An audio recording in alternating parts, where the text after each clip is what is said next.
बच्चों नमस्कार। आज मैं आपके सामने +2 इतिहास, राजा, किसान और नगर, आरंभिक राज्य और अर्थव्यवस्था लगभग 600 ईसा पूर्व से लेकर 600 ईस्वी तक लेकर के आया हूँ। आज मैं इनके प्रश्नोत्तर आपको बताऊंगा। अनुदान अभिलेख को परिभाषित कीजिए।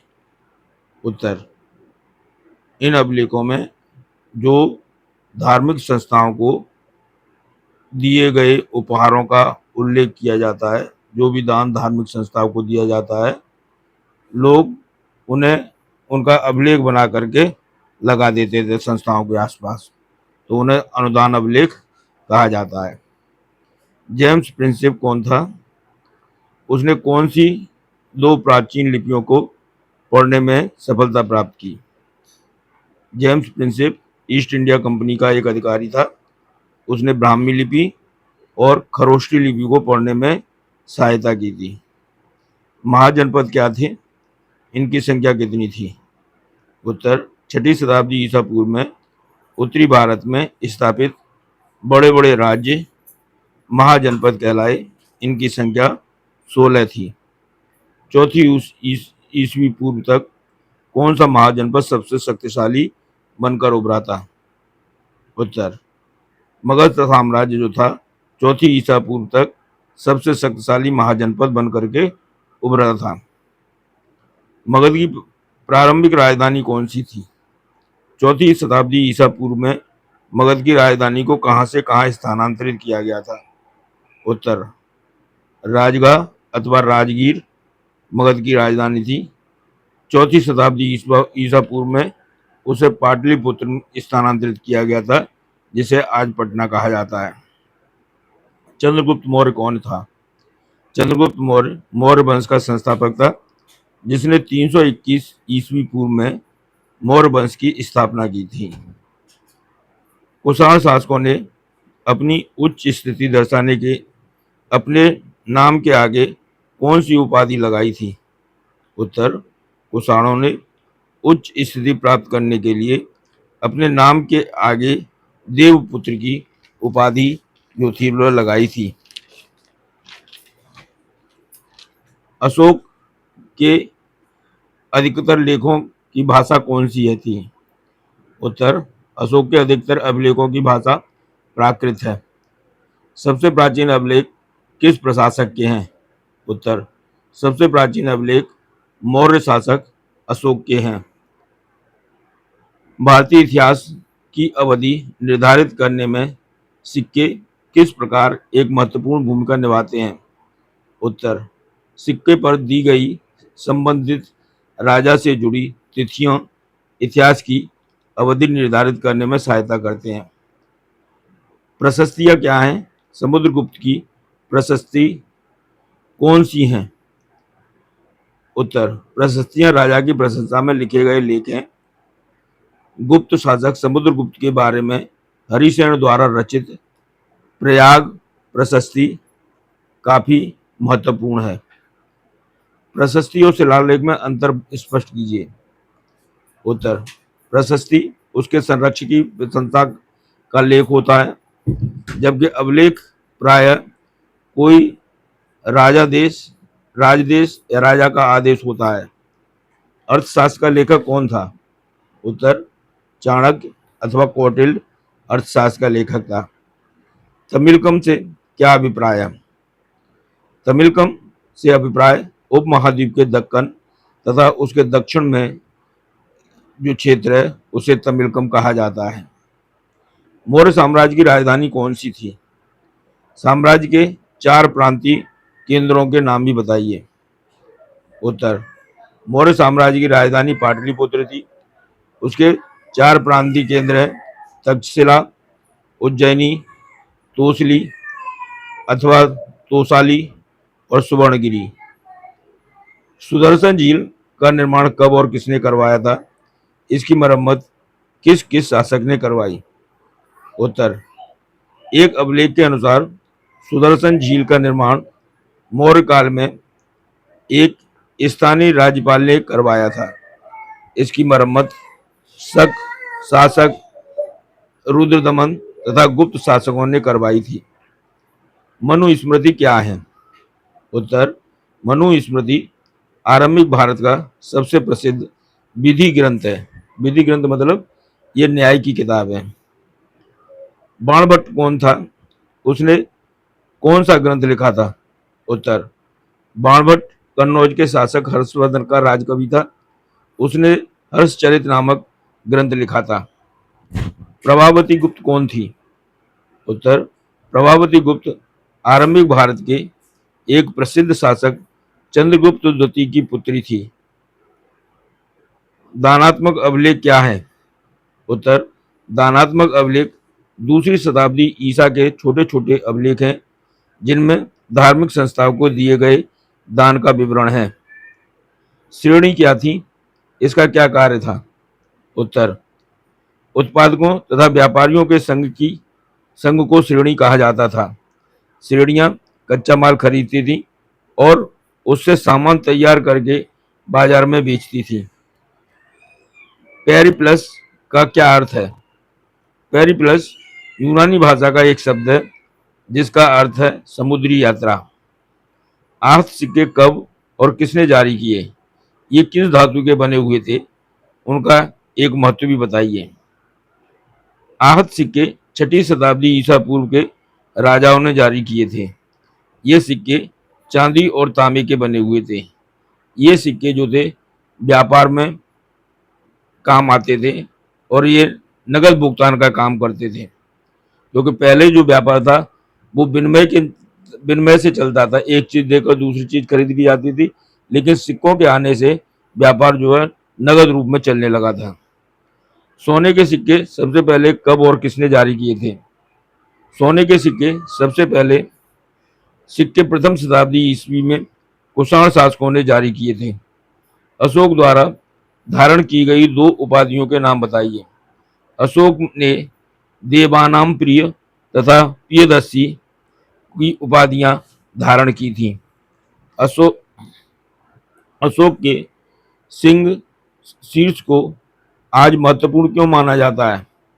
उत्तर, अशोक के सिंह शीर्ष को भारत सरकार ने राज्य चिन्ह के रूप में अपनाया है और इसलिए ये महत्वपूर्ण माना जाता है।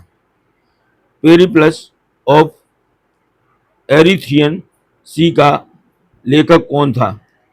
पेरिप्लस ऑफ अरेबियन सी का लेखक एक यूनानी समुद्री यात्री था। 6ठी शताब्दी ईसा पूर्व में गृहपति कौन होता था?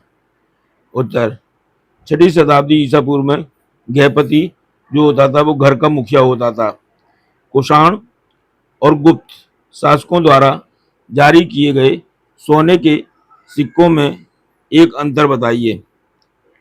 उत्तर, गुप्त शासकों ने सिक्कों का सोना कुषाण सिक्कों से अधिक उत्तम था।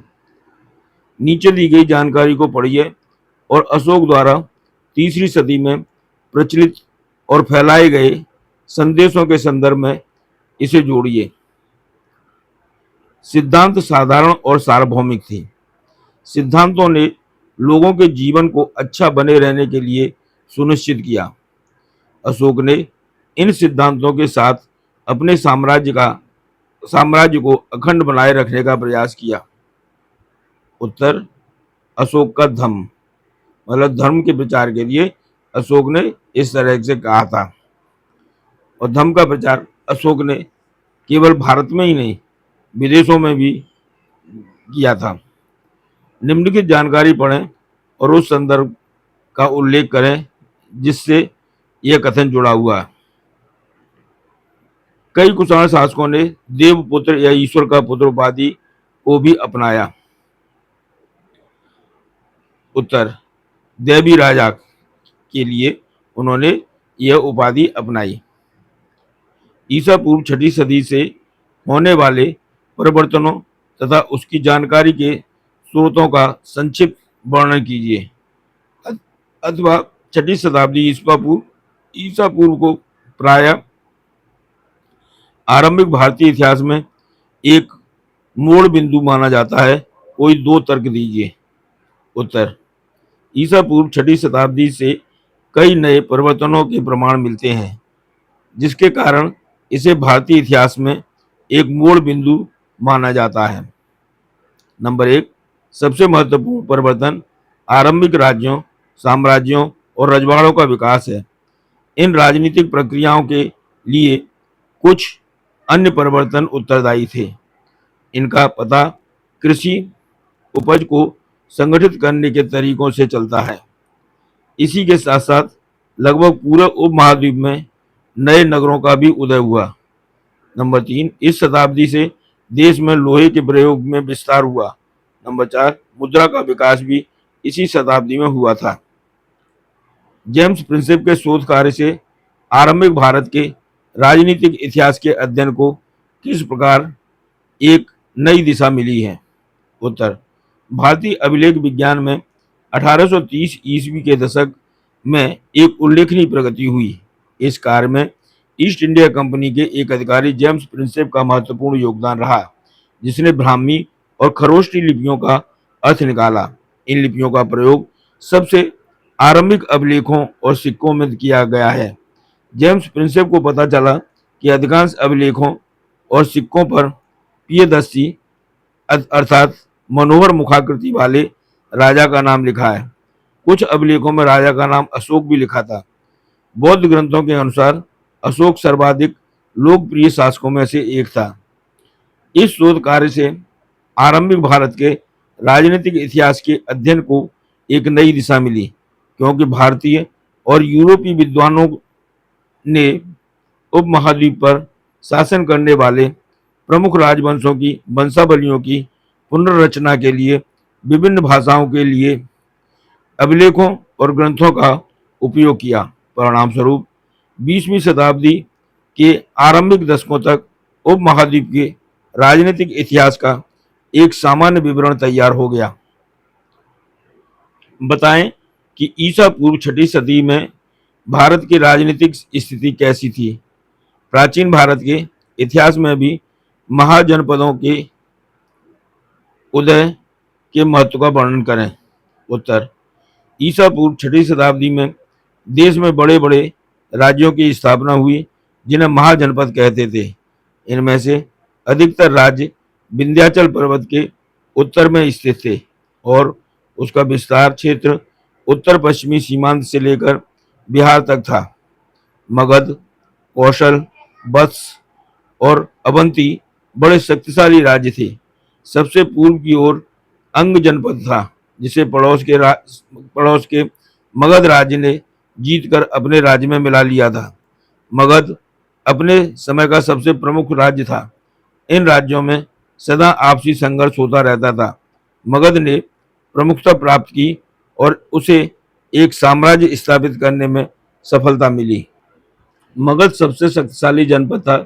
इस कथन का मूल्यांकन कीजिए।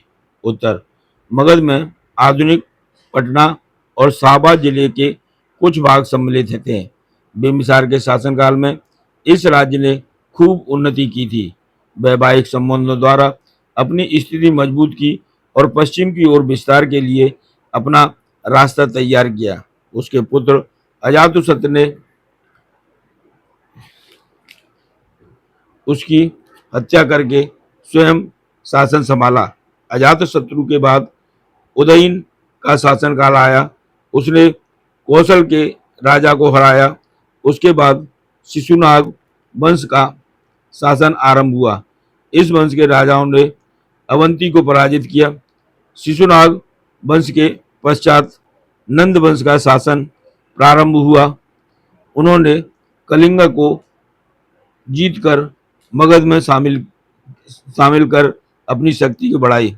सिकंदर के आक्रमण के समय वहाँ महापद्मानंद का शासन था।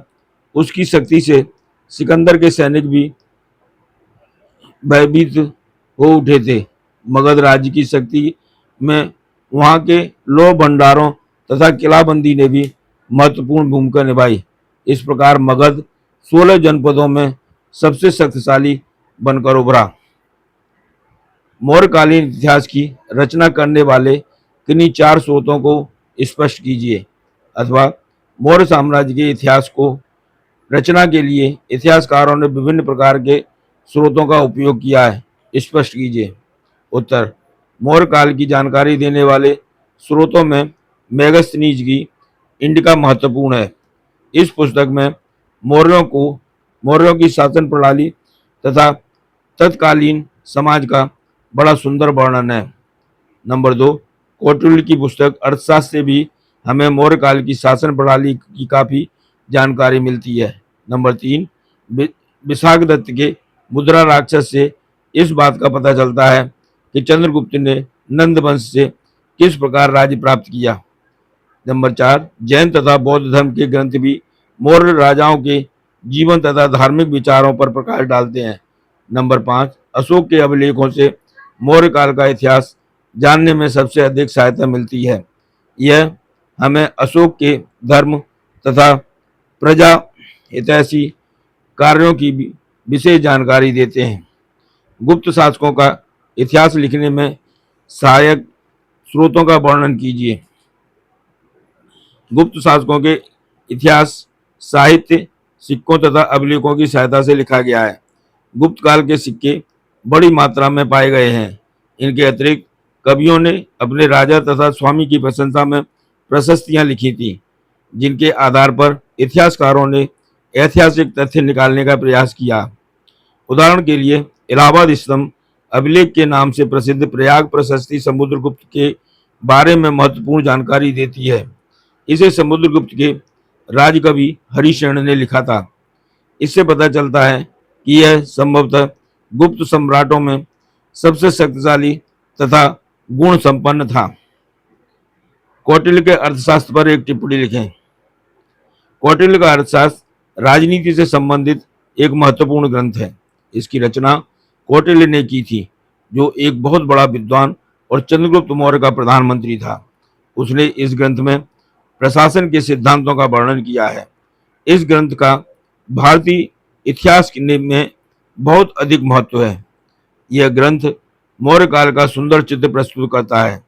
इससे हमें चंद्रगुप्त मौर्य के शासन प्रबंध तथा उसके चारित्रिक गुणों की जानकारी मिलती है। यह ग्रंथ मौर्य काल के समाज पर भी प्रकाश डालता है।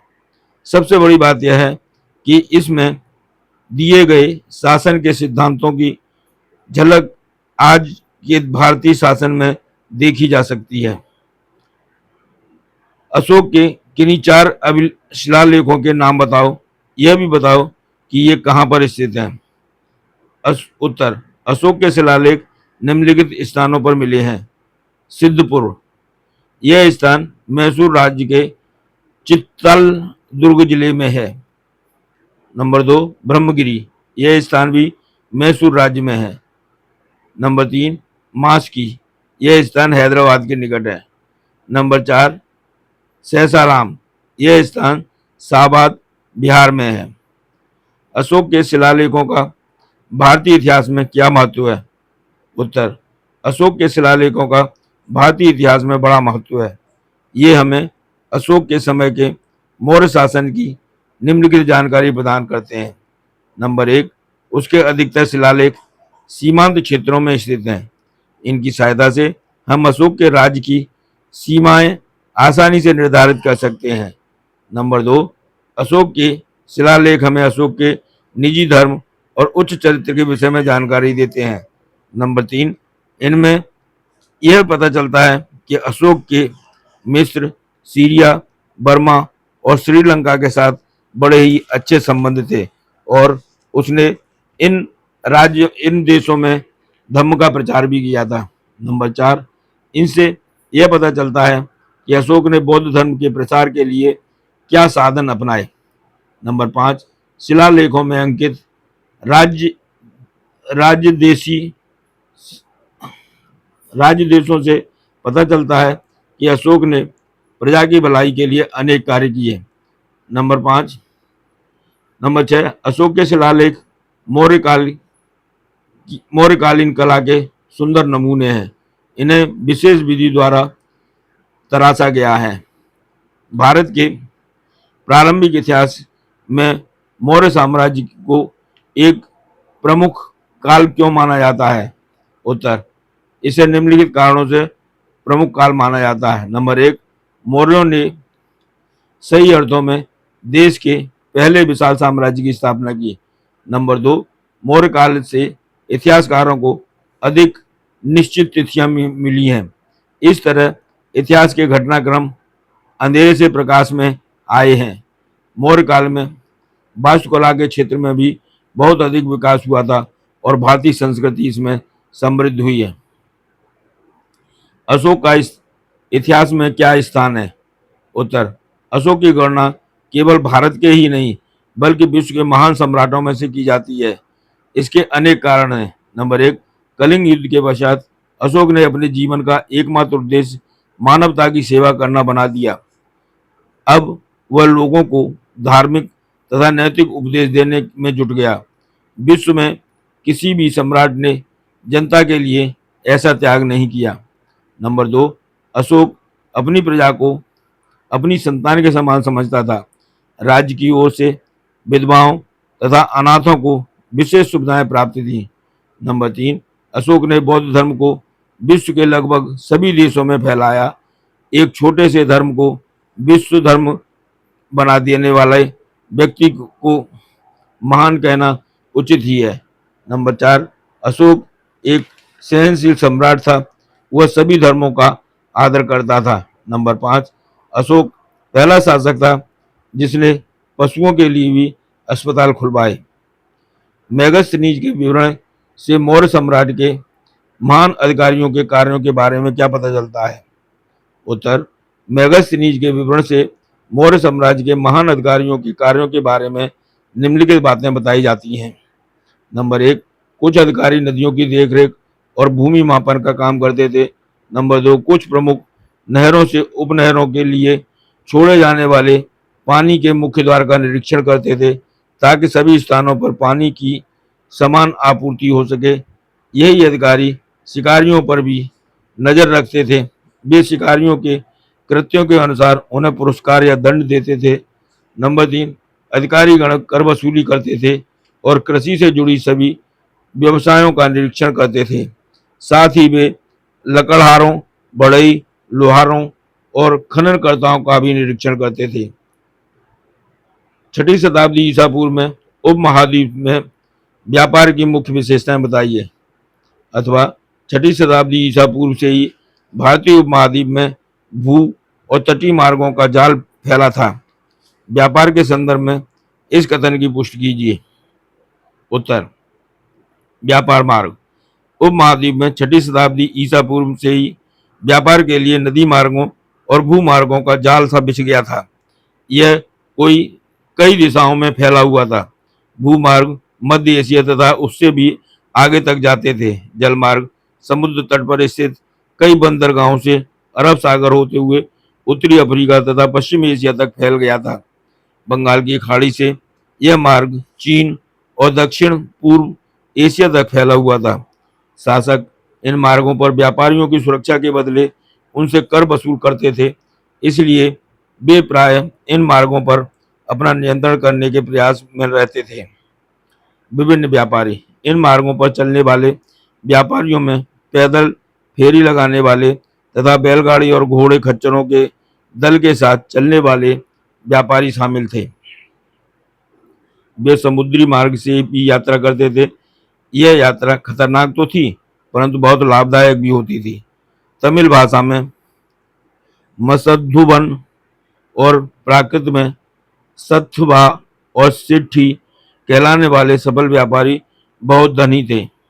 आयात निर्यात। नमक, अनाज, कपड़ा, धातु और उससे निर्मित उत्पाद पदार्थ, लकड़ी, जड़ी बूटियां आदि अनेक प्रकार के पदार्थों एक स्थान से दूसरे स्थान पर ले जाए जाते थे। रोमन साम्राज्य में काली मिर्च जैसी मसालों, कपड़ों तथा जड़ी बूटियों की भारी मांग थी। इन सभी वस्तुओं को अरब सागर के मार्ग से भूमध्य क्षेत्र तक पहुंचाया जाता था। 6ठी शताब्दी ईसा पूर्व से 6ठी शताब्दी ईस्वी तक भारत में सिक्कों की विशेषताओं का वर्णन कीजिए। उत्तर, भारत में सर्वप्रथम चांदी और तांबे के आहत सिक्के प्रचलन में आए। इन सिक्कों पर प्रतीकों को आहत करके बनाया जाता था। ये सिक्के मुख्य रूप से राजाओं ने जारी किए थे। नंबर 2, शासकों के चित्र और नाम वाले सिक्के सबसे पहले हिंद यूनानी शासकों द्वारा जारी किए गए। नंबर 3, सोने के सबसे पहले सिक्के प्रथम शताब्दी ईस्वी में अस्तित्व में आए। इनके आकार और वजन ईरान के पर्थियन शासकों तथा रोमन सम्राटों के शासकों के समान थे। भारत में सोने के ये सिक्के कुषाण शासकों ने चलाए थे। सोने के सबसे भव्य सिक्के गुप्त राजाओं के थे। नंबर 4, पंजाब तथा हरियाणा के प्रदेशों में योद्धे गणराज्यों ने भी अपने सिक्के चलाए। पुरोहितों को हजारों की संख्या में ऐसे सिक्के मिले हैं जो तांबे के बने हुए हैं। सिक्कों का प्रयोग प्रायः व्यापार विनिमय को आसान बनाने के लिए किया जाता था। अभिलेख किसे कहते हैं? अभिलेख पत्थर, धातु या मिट्टी के बर्तन जैसी कठोर सतह पर खुदे लेख को कहते हैं। अभिलेख प्रायः उन लोगों की उपलब्धियों, क्रियाकलापों तथा विचारों के बारे में बताते हैं जो उन्हें खुदवाते हैं। जनपद से अभिप्राय है। जनपद से अभिप्राय ऐसे भूखंड से है जिस पर कोई जन अर्थात कबीला अथवा कुल पांव रखता है अथवा बस जाता है। इस शब्द का प्रयोग प्राकृत तथा संस्कृत दोनों भाषाओं में मिलता है। संगम ग्रंथ क्या थे? हरिशरण संगम ग्रंथ तमिल भाषा के ग्रंथ हैं। ये एक प्रकार की कविताएं हैं जिसमें हमें पता चलता है कि तमिलकम क्षेत्र में सरदारों ने अपने स्रोतों का संकलन और विवरण किस प्रकार किया है। हरिशरण कौन था? हरिशरण गुप्त सम्राट समुद्रगुप्त का राजकवि था। उसने समुद्रगुप्त की प्रशंसा में प्रयाग प्रशस्ति लिखी थी जो इलाहाबाद स्तंभ अभिलेख के नाम से विख्यात है। यह प्रशस्ति संस्कृत में है। प्राचीन काल में राजा तथा ग्रामीण प्रजा के बीच संबंध प्राय तनावपूर्ण क्यों रहते थे? उत्तर, ग्रामीण प्रजा अधिकतर किसान थी। राजा किसानों से बड़े बड़े करों की मांग करते थे। कर भी बड़ी कठोरता से वसूल किए जाते थे। इसी कारण राजा तथा ग्रामीण प्रजा के बीच संबंध प्राय तनावपूर्ण रहते थे। कई किसान तंग आकर जंगल में भाग जाते थे। मुद्रा शास्त्र से क्या अभिप्राय है? उत्तर, मुद्रा शास्त्र से अभिप्राय है सिक्कों के अध्ययन से है। इसमें सिक्कों पर मिलने वाले चित्रों, लिपि तथा सिक्कों की धातुओं का अध्ययन शामिल है। अग्रहार का क्या अर्थ है? उत्तर, अग्रहार ब्राह्मणों को दान में दिए भूभाग को कहते हैं। ब्राह्मणों से भूमि कर अथवा कोई अन्य कर नहीं लिया जाता था। दूसरी ओर ब्राह्मणों को स्वयं स्थानीय लोगों से कर वसूलने का भी अधिकार होता था। 6वीं शताब्दी ईसा पूर्व में भारत में कौन सा परिवर्तन दिखाई नहीं दिया? लोहे का प्रयोग बढ़ गया। नंबर 2, सिक्कों का विकास हुआ। नंबर 3, मगध राज्य का पतन हुआ। नंबर 4, आरंभिक राज्यों का उदय हुआ। उत्तर, इसमें जो गलत है, मगध राज्य का पतन हुआ वो गलत है, बाकी सभी सही हैं। अशोक के धम्म का संदेश था बड़ों के प्रति आदर, दासों के साथ उदार व्यवहार, दूसरों के धर्मों तथा परंपराओं का आदर, धम्म का संदेश देने वाले अभिलेखों की पूजा। इनका सही विकल्प ए 1-2 सही है, बी 1-2-3 सही है, सी 1-4 सही है, डी 2-4 सही है। इनमें जो विकल्प है वो बी सही है क्योंकि 1-2-3 सही है। बड़ों के प्रति आदर, दासों के साथ उदार व्यवहार और दूसरों के धर्मों तथा परंपराओं का आदर। 20वीं शताब्दी के राष्ट्रवादी नेताओं ने भी सम्राट अशोक को प्रेरणा का स्रोत क्यों माना है? उचित विकल्प छांटिए। अशोक बहुत शक्तिशाली और परिश्रमी शासक थे। वह बाद के शासकों की अपेक्षा विनीत था जिन्होंने बड़ी बड़ी उपाधियां अपने नाम के साथ जोड़ी। उसने सोने के सिक्के चलाए और स्वर्ण मुद्राएं दान में दी। और चौथा, उसने बौद्ध धर्म को छोड़ धम्म का प्रचार किया। ए पहला और दूसरा सही है, बी तीसरा चौथा सही है, सी दूसरा तीसरा सही है और डी पहला चौथा सही है। इसमें ए सही है, पहला और दूसरा सही है। अशोक बहुत शक्तिशाली और परिश्रमी शासक था और वह बाद के शासकों की अपेक्षा विनीत था जिन्होंने बड़ी बड़ी उपाधियां अपने नाम के साथ जोड़ी थी। निम्नलिखित में से सर्वोत्तम कारण की पहचान कीजिए जिसके कारण राजा अशोक को उसकी प्रजा द्वारा देवानम प्रिय और प्रियदर्शी के रूप में जाना जाता था। अशोक ने अपने आप को आदेश जारी करने के लिए अधिकृत किया। नंबर बी, उसने देवपुत्र की उपाधि स्वीकार की। सी, पुरालेख शास्त्रियों ने उसे देवानाम प्रिय के रूप में जाना। और नंबर डी, उसने धम्म के माध्यम से समाज की भलाई की। तो इसका सही आंसर है डी, उसने धम्म के माध्यम से समाज की भलाई की। कॉलम ए में दिए गए तथ्यों का मिलान कॉलम बी में दिए गए तथ्यों से करें और बताएं कि इसमें से कौन सा विकल्प गलत है। सम्राट अशोक प्रियदर्शी, ये सही है। कुषाण शासक, तांबे के सबसे पहले सिक्के, ये गलत है। प्रभावती गुप्त भूमिदान, ठीक है। समुद्रगुप्त इलाहाबाद प्रशस्ति, ये भी सही है। इसमें जो गलत है कुषाण शासक तांबे के सबसे पहले सिक्के, ये गलत है। निम्नलिखित में से सही और गलत कथन छांटिए और सही कथन का या के उचित विकल्प लिखिए। सभी महाजनपद राजतंत्र थे। नंबर 2, मगध महाजनपद को सबसे शक्तिशाली राज्य बनाने में समुद्रगुप्त तथा बिंदुसार का विशेष योगदान रहा। नंबर 3, पुहार जैसे नगर समुद्र तट पर स्थित थे जहां से समुद्री मार्ग प्रारंभ हुए। नंबर 4, छठी शताब्दी ईसा पूर्व से सोने के सिक्के मिलने कम हो गए। और नंबर 5, लोहे के फाल वाले हलों के प्रयोग से कृषि उपज बढ़ने लगी। इनमें जो सही कथन है वो तीसरा, चौथा और पांचवा। पुहार जैसे नगर समुद्र तट पर स्थित थे जहां से वे समुद्री मार्ग प्रारंभ हुए। छठी शताब्दी ईसा पूर्व में सोने के सिक्के मिलने